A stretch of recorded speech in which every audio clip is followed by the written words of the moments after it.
बिस्मिल्लाहिर्रहमानिर्रहीम। नाज़रीन अस्सलाम वालेकुम, मैं हूँ इमरान वसीम। नाज़रीन आज 29 मार्च है, दिन है मंगल का और साल 2022। नाज़रीन कल की डेवलपमेंट्स के बाद अब ये बात तो इस्टेब्लिश हो गई है कि जो रावलपिंडी है, जिसे हम मुक़्तदर हल्के भी कहते हैं, इस्टेब्लिशमेंट भी कहते हैं, पंजाब और मरकज़ की सतह पर ये जो सारी सियासी हलचल है, इस सियासी अमल के साथ रावलपिंडी का इस्टेब्लिशमेंट का कोई लेना देना नहीं।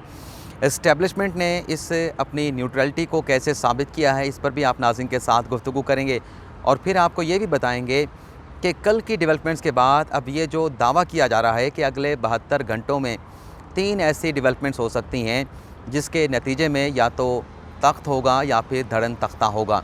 वो 3 डेवलपमेंट कौन सी होंगी, इस पर आप नाज़रीन के साथ डिटेल के साथ गुफ्तगू करेंगे। लेकिन इससे पहले हम बात करेंगे अदम एतमाद की तहरीक से मुतल्लिक़ हमारे एक बड़े बावसूख ज़राए ने एक बड़ा दावा किया है। वो दावा क्या है? दावा नाज़रीन ये है कि हमारे ज़राए ये बता रहे हैं कि ये जो अदम एतमाद की तहरीक का मामला है, इसमें वज़ीर आज़म इमरान ख़ान सरवाइव कर जाएंगे। अपोजिशन की अदम एतमाद की तहरीक नाकाम साबित होगी, इमरान ख़ान अदम एतमाद की तहरीक के नतीजे में कामयाब हो जाएंगे। लेकिन अगला दावा हमारे ज़राए का ये है कि इस मरहले से कामयाब होने के बाद जो अगला मरला होगा, उस अगले मरले में ख़ान साहब का अपोजिशन के साथ एक बड़ा मैच पड़ने वाला है। वो मैच किस किस्म का होगा, उस पर बात करने से पहले मेरी अपनी ज़ाती राय अदम एतमाद की तहरीक से मुतल्लिक़ क्या है, ये मैं आप नाज़रीन के साथ आज एक मरतबा फिर शेयर करना चाहूँगा। नाज़रीन मैंने हमेशा अपने वीलॉग में बताया है कि बज़ाहिर जब से अदम एतमाद की तहरीक पेश हुई है, अपोजिशन का पलड़ा भारी दिखाई देता है, क्योंकि हुकूमत के मुनर्रिफ़ अरकान भी हुकूमत से टूट कर जो है वो अपोजिशन के साथ जाकर मिल बैठे हैं और साथ ही इत्तेहादी जमातें भी कोई फ़ैसला नहीं कर पा रही थी। आज काफ लीग ने तो अपना फ़ैसला कर लिया है कि वो हुकूमत के साथ जाएगी, लेकिन साथ ही साथ जो बाप पार्टी है उसने अपोजिशन के साथ जाने का फ़ैसला किया है। तो ये बात हमारी जो पहली बात है कि इस्टेब्लिशमेंट ने अपनी न्यूट्रलिटी को साबित कर दिया है। तो काफ लीग ने जो फ़ैसला किया और बाप पार्टी ने जो फ़ैसला किया, इससे ये बात तो साबित हो जाती है, क्योंकि अमूमी तौर पे ये राय पाई जाती है कि जो काफ लीग है, जो बाप पार्टी है और जो MKM है, ये 3 ऐसी सियासी जमातें हैं, ये जब भी कोई फ़ैसला करती हैं अपने सियासी मुस्तकबिल के हवाले से, ये रावलपिंडी की तरफ देखती हैं। रावलपिंडी से जो इशारा होता है उसकी रोशनी में ये अपने सियासी मुस्तकबिल के हवाले से फ़ैसला करती हैं। तो काफ लीग ने हुकूमत के साथ जाने का फ़ैसला किया, बाप पार्टी ने, बलूचिस्तान अवामी पार्टी ने इससे बरक्स फ़ैसला करते हुए अपोजिशन के साथ जाने का फ़ैसला किया है।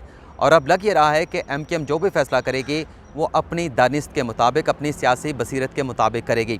लेकिन मेरा कहना ये था कि अभी तक गेम जो है वो ऑन है, game is still going on, क्योंकि अदम एतमाद की तहरीक पर जब तक वोटिंग नहीं हो जाती तब तक ये जोड़ तोड़ जो है वो सियासी जोड़ तोड़ जो है वो जारी रहेगी। और सुप्रीम कोर्ट से अभी तो सदारती रेफरेंस पर फ़ैसला आना है। मुनर्रिफ़ अरकान के लिए ये फ़ैसला सुप्रीम कोर्ट का बड़ी अहमियत का हामिल है, तो इस फ़ैसले का इंतज़ार भी किया जाएगा। और अभी तो वोटिंग करवाने में भी 5 से 6 रोज़ बाकी हैं, तो 5 से 6 दिनों में पुलों के नीचे से बहुत सारा पानी गुजर सकता है, बहुत सारी डेवलपमेंट्स हो सकती हैं, बहुत सारी जोड़ तोड़ हो सकती हैं। लेकिन हमारे जो ज़राए हैं नाज़रीन, वो ये दावा करते हैं कि अदम एतमाद की तहरीक नाकाम होगी और आइंदा आने वाले दिनों में हुकूमत की जानिब से एक ऐसा बिल जो है वो असम्बली में पेश किया जाएगा जिससे हुकूमत उस बिल को पास करवाना चाहेगी।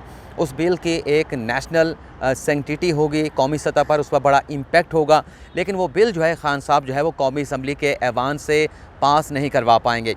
ज़राए का ये दावा करना है, ज़राए का ये कहना है कि वो जो बिल कौमी असम्बली में आएगा, उस बिल की रोशनी में अपोजिशन की जमातें और हुकूमत के कुछ लोग भी अपोजिशन के साथ मिलेंगे और फिर उस बिल की मुखालफत में कुछ अपनी तरामीम उनकी जानिब से मुतारिफ़ करवाई जाएंगी। और जब ये बिल कौमी असम्बली से पास नहीं होगा, अपोजिशन की जो तरामीम हैं उन्हें भी शामिल नहीं किया जाएगा, तो दोनों के लिए विन विन सूरत हाल जो है वो बन जाएगी।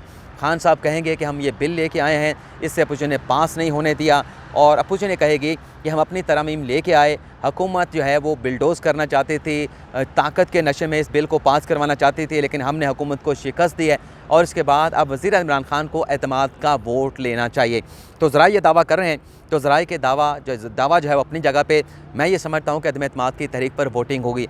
और बहुत सारे वो लोग जो कह रहे थे अदम एतमाद की तहरीक कौमी असम्बली में पेश होने से पहले कि ये तो अदम एतमाद की तहरीक वापस ले ली जाएगी, अदम एतमाद की तहरीक पर जो वोटिंग है उसकी नौबत ही नहीं आएगी। तो आज जो दोस्त उनकी बातों पर यकीन कर रहे थे, उनसे मैं कहूँगा कि उनसे पूछें, हम ये कह रहे थे कि वोटिंग होगी तो वोटिंग होने जा रही है, लेकिन होगा क्या ये उसी रोज़ ही पता चलेगा कि कौन जीतता है और किसे नाकामी का सामना करना पड़ता है। इसी के साथ साथ अदम एतमाद की तहरीक के हवाले से कुछ 2 चीज़ें और भी आप नाज़रीन के साथ शेयर कर लें कि कल हुकूमत के 5 मुनव्वर अरकान ने बाकायदा तौर पर शहबाज शरीफ के साथ उनके चैम्बर में जाके मुलाकात की है। उनका बड़ा पुरतपाक इस्तकबाल किया गया शहबाज शरीफ के चैम्बर में, और उन 5 नाराज़ अरकान में रियाज़ मज़ारी साहब जिनका राजरपुर से ताल्लुक़ है, अमीर सुल्तान जो कि झंग से ताल्लुक़ रखते हैं, आसिम नज़ीर जो कि फैसलाबाद से हैं, ज़फ़र ढांडला जो कि भक्कर से हैं, बासित बुखारी जो कि मुज़फ़्फ़रगढ़ से हैं, ये 5 अरकान ने मुलाकात किया। और एक ख़ातून रुकन कौमी असम्बली जो कि मखसूस नशिस्त से मुंतखब हुई थी, वजीहा इकराम, उन्होंने भी शहबाज शरीफ के साथ उनके चैम्बर में जाके मुलाकात की है। लेकिन दूसरी जानिब हुकूमत का ये दावा है कि ये जो मुनव्वर अरकान हैं उनमें से 8 अरकान जो है वो वापस आने का इंदिया या इशारा दे चुके हैं। लेकिन वही बात है कि अदम एतमाद की तहरीक पर वोटिंग होगी तभी पता चलेगा, इस सारी सूरत हाल क्लियर तभी होगी जिस रोज़ इस पर वोटिंग करवाई जाएगी। अब आइंदा आने वाले दिनों में कौन से 3 अहम डेवलपमेंट्स होने वाली हैं जिससे तख्त होगा या धड़न तख्ता होगा, वो भी आपके साथ हम शेयर कर लेते हैं, क्योंकि शेख रशीद ने भी इसी किस्म का दावा किया है कि 72 घंटों में आर हो जाएगा या फिर पार हो जाएगा। पहली जो हमारी डेवलपमेंट है उसमें एक डेवलपमेंट तो हो चुकी है कि जो जाम अब्दुल करीम है जिनका ताल्लुक़ अपोजिशन के साथ है, दुबई में है, और जो नाज़म जोखिया का कत्ल है उसमें FIR में उनका मुलज़म के तौर पे नाम शामिल किया गया था, लेकिन वो पाकिस्तान में मौजूद नहीं थे। लेकिन उन्होंने अपनी जो बेल बिफोर अरेस्ट है एक उन्होंने सिंध हाई कोर्ट से हासिल कर ली, लेकिन शेख रशीद और गवर्नर सिंध की जानिब से FIA को लेटर लिखे गए और ये बयानात दिए गए कि हम इन्हें गिरफ़्तार करेंगे। तो आज जाम अब्दुल करीम ने तौहीन अदालत की दरख्वास्त सिंध हाई कोर्ट में दायर की है कि आपकी जानिब से प्रोटेक्टिव बेल मिलने के बावजूद भी हुकूमत जो है, गवर्नर सिंध जो है, वज़ीर दाखिला शेख रशीद जो हैं मुझे गिरफ़्तार करना चाहते हैं, तो इनके खिलाफ तौहीन अदालत की कार्रवाई की जाए। लेकिन सिंध हाई कोर्ट ने यह दरख्वास्त ये कहकर वापस कर दी है कि फ़िलहाल तो आप वापस आए नहीं हैं और फ़िलहाल ऐसे कोई हमारे हुक्म की जो वायलेशन है, यानी आप वापस आते हैं आपको गिरफ़्तार किया जाता है, ऐसी वायलेशन नहीं की गई। तो जब तक वायलेशन नहीं होती हम प्रीएम्प्ट नहीं कर सकते। आप वापस आएँ, अगर आपको गिरफ़्तार किया गया तो फिर इस सूरत में जो भी एक्शन होगा, तौहीन अदालत की कार्रवाई अगर करना होगी तो उस पर जो है वो जो मुनासिब फ़ैसला होगा वो अदालत की जानिब से सुनवाया जाएगा। दूसरी नाज़रीन डेवलपमेंट ये हो रही है कि जो अली वज़ीर हैं, कल 161 का नंबर तो अपोजिशन ने पेश कर दिया, उसके बाद भूतानी साहब वो भी जाके मिल गए, जो 4 लोग हैं बाप के वो भी जाके अपोजिशन के साथ मिल गए, तारिक बशीर चीमा साहब ने भी, आमिर लियाकत साहब ने भी बगावत का ऐलान कर दिया, आप उनका ट्वीट पढ़ चुके होंगे। अब ये कहा जा रहा है कि अली वज़ीर जो कि जेल में हैं, जिनकी ज़मानत हो चुकी है, लेकिन कुछ ऐसे केसेस हैं जिसमें उनकी ज़मानत होना बाकी है, तो स्पीकर तो प्रोडक्शन आर्डर जारी करेंगे नहीं। शहबाज शरीफ ने ख़त लिख दिया है, लेकिन इस खदशे के पेश नज़र के गालिबन उनके प्रोडक्शन आर्डर जारी नहीं किए जाएंगे, उन्हें वोट डालने की इजाज़त नहीं मिलेगी। तो अब ये कहा जा रहा है कि सिंध में, चूँकि वो सिंध में कैद हैं, सिंध की जेल में कैद हैं, तो सिंध हुकूमत का जो अख्तियार है कि पैरोल पर इनको रिहा किया जाए, और जब पैरोल पर ये रिहा होंगे तो इस सूरत में ये आज़ाद भी होंगे और कौमी असम्बली में आकर अपने वोट का जो हक़ है उसको इस्तेमाल कर सकते हैं। ये कहा जा रहा है कि आइंदा आने वाले दिनों में जिस रोज़ वोटिंग होगी उससे पहले ये डेवलपमेंट सिंध हुकूमत की जानिब से ये बड़ा इकदाम जो है उठाया जा सकता है। दूसरी डेवलपमेंट या नाज़रीन ये बताई जा रही है कि जो हुकूमत ने MKM को ऑफ़र की है कि आप गवर्नरशिप हमसे ले लें, आप जो पोर्ट एंड शिपिंग की वजारत है वो भी हमसे ले लें और गवर्नर का ओहदा भी ले लें, तो आप हमारे साथ चलें, आप हमारे इत्तेहादी हैं। लेकिन कल हुकूमती डेलीगेशन गया था तो MKM ने कोई भी फ़ैसला करने से पहले हुकूमत से एक बार फिर वक्त मांगा है, और MKM के जो सीनियर वज़ीर हैं, अपना वसीम अख्तर वज़ीर हैं, सीनियर रहनुमा हैं वसीम अख्तर, उन्होंने कल इस मुलाकात के बाद टेलीविज़न चैनल पे आके कहा है कि अगर हुकूमत ने हमारे मुतालबात नहीं माने तो हमें साफ़ साफ़ बता दिया जाए। तो अब ये बताया जा रहा है कि एक तरफ तो हुकूमत अपने गवर्नरशिप ऑफ़र कर रही है, वज़ारत पोर्ट एंड शिपिंग की ऑफ़र कर रही है, लेकिन दूसरी जानिब ज़रा बता रहे हैं कि पीपल्स पार्टी के साथ इनके तकरीबन मामला जो है वो तय पा चुके हैं। पीपल्स पार्टी इनको जो कुछ देने जा रही है गालिबन वह हुकूमत नहीं दे सकती, ये हमारे ज़राए का दावा है। ये मैं ख़ुद से कन्फर्म नहीं कर रहा, लेकिन ज़ाहिर सी बात है कि जो ज़राए से ख़बरें आती हैं वो अपनी जगह पर दिलचस्पी की हामिल होती हैं और वो ब्रेकिंग न्यूज़ की सूरत में TV चैनल्स पर भी चलती हैं और अखबारात में भी एक बड़ी सुर्खी के साथ ज़राए की ऐसी ख़बरों को जो है वो पोर्ट्रेट किया जाता है। तो ज़राए ये कह रहे हैं कि पीपल्स पार्टी जो है वो MKM को सिंध की हुकूमत में शामिल करने जा रही है। उन्हें जो वजारत बल्दियात है वो भी दी जा सकती है, वहाँ पर और वजारतें भी उन्हें मिल सकती हैं। और इसके साथ साथ जो कराची और हैदराबाद के जो एडमिनिस्ट्रेटर का ओहदा है वो भी गालिबन जो है वो ऑफ़र किया जा सकता है पीपल्स पार्टी की जानिब से कि आप आएँ और ये 2 ओहदे एडमिनिस्ट्रेटर के कराची और हैदराबाद की सतह पर आपको दिए जा सकते हैं। और साथ में ये भी कहा जा रहा है कि साथ देने के ऊपर अगर ये हामी भर ली जाती है तो जो बलदियाती इंतखाबात का कानून है जिस पर बहुत सारे रिजर्वेशन MKM के मौजूद थे, उन रिजर्वेशन को भी एड्रेस किया जाएगा। बलदियाती इंतखाबात का जो कानून है उस पर बात की जा सकती है, उसमें आपकी बातें जो हैं, आपके जो मुतालबात हैं उन्हें शामिल किया जा सकता है। और साथ में ये भी कहा जा रहा है ज़राए की जानिब से कि अगर हामी भर ली जाती है तो फिर मरकज़ में भी जो MKM है उसे एकोमोडेट किया जाएगा, वजारतों में उन्हें वफाकी काबीना में शामिल किया जाएगा। लेकिन बहरहाल होता क्या है ये अगले 72 घंटों में वाज़ेह हो जाएगा कि MKM क्या फ़ैसला करती है। लेकिन कल की हुकूमती डेलीगेशन की मुलाकात के बाद MKM के साथ अब जो अपोजिशन के लोग हैं वो भी राब्ते कर रहे हैं। रात भी एक डेलीगेशन जाके मिला है लेकिन कोई हतमी फ़ैसला नहीं हो सका। लेकिन अगर 72 घंटों में MKM अपना कोई भी फ़ैसला जो है कर लेगी, एस्टेब्लिशमेंट मुकम्मल तौर पे जैसे मैंने कहा कि न्यूट्रल हो चुकी है, MKM ने, काफ लीग ने अपना फ़ैसला किया है, पार्टी ने अपना फ़ैसला किया है, तो इस तनाज़र में अब MKM भी अपना जो भी उसके मफाद में फ़ैसला होगा MKM उसके मुताबिक अपना फ़ैसला करेगी। पंजाब में खान साहब ने परवेज़ इलाही साहब को नामज़द तो कर दिया वज़ीर पंजाब के लिए। ज़ाती तौर पे मैं ये समझता हूँ कि परवेज़ इलाही साहब एक अच्छे एडमिनिस्ट्रेटर साबित होंगे। लेकिन यहाँ पे एक और बात भी साबित होती है कि खान साहब ने बुज़दार को वज़ीर पंजाब बनाने का जो फ़ैसला था, अपनी उस गलती को भी एडमिट कर लिया है।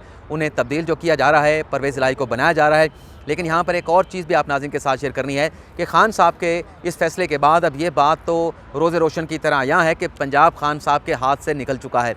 चाहे परवेज़ इलाही साहब पंजाब से मुंतखब होते हैं, चाहे पंजाब से मुंतखब नहीं होते, मुंतखब हो जाएँ, मुंतखब ना हो, दोनों सूरतों में अब पंजाब पाकिस्तान तहरीक इंसाफ का नहीं रहा। क्योंकि अगर परवेज़ इलाही भी वज़ीर आला बन जाते हैं, इस सूरत में वो अपनी दानिस्त के मुताबिक, अपनी सियासी बसीरत के मुताबिक जो है वो पंजाब को चलाएँगे। वहाँ पर उनकी अपनी गवर्नेंस होगी, अपना होल्ड होगा। और जिस तरीके से पहले मरकज़ में रह के खान साहब पंजाब को चलाते थे, ऑर्डर जो है वो मरकज़ से दिए जाते थे, अब वो पहले वाली सूरत हाल नहीं रहेगी।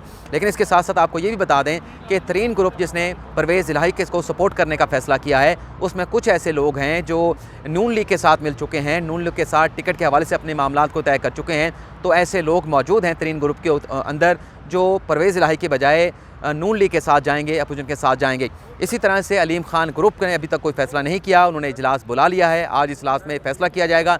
लेकिन अलीम खान ग्रुप से मुतल्लिक़ एक डेवलपमेंट ये हुई है कि अलीम खान साहब का जो ट्विटर ऑफिशियल अकाउंट था उसका उन्होंने नाम तब्दील कर दिया है। अलीम खान साहब ने अपने नाम के साथ जो PTI लिखा हुआ था वो PTI निकाल के अब अब्दुल अलीम खान के नाम से अपना ट्विटर अकाउंट जो है वो बना लिया है। वो पहले वाले अकाउंट का जो नाम था उसे तब्दील किया है, जिसके बाद जो उनका एक वेरीफाइड ब्लू टिक था वो भी ट्विटर की जानिब से हटा दिया गया है। इसके साथ साथ जुगनू मोहसिन जो अब तक बुज़दार साहब के साथ चलती आई हैं 3.5 सालों में, उनसे मुतल्लिक़ बताया जा रहा है कि वो भी मुतारिक हो गई हैं। और आज़ाद अरकान जो पंजाब असम्बली के हैं उनके साथ उनकी बड़ी अच्छी रिलेशनशिप है, बड़े अच्छे ताल्लुकात हैं। और उन्होंने इस बात का ऐलान कर दिया है कि वो नवाज शरीफ का जो भी कैंडिडेट होगा वज़ीर आला के हवाले से वो उसको सपोर्ट करेंगे। तो 5 अरकान आज़ाद हैं। अब देखते हैं कि पंजाब में क्या होता है, क्या होने वाला है। अलीम खान ग्रुप का अब फैसला बड़ा अहम होगा। नून लीग तो कह दिया है कि इस बात में ये बात खारिज इम्कान है कि हम अलीम खान को अगला वज़ीर आला पंजाब बना सकते हैं, वो हमारी तरफ से उम्मीदवार हो सकते हैं। उन्होंने अपना ट्विटर अकाउंट का नाम भी तब्दील कर लिया है। तो ये डेवलपमेंट भी अगले 72 घंटों में वाज़ेह हो जाएगी। लेकिन बहरहाल आपसे इजाज़त चाहेंगे। अल्लाह ताला आपका हामी नासर हो, दुआओं में याद रखिएगा। अल्लाह हाफ़िज़।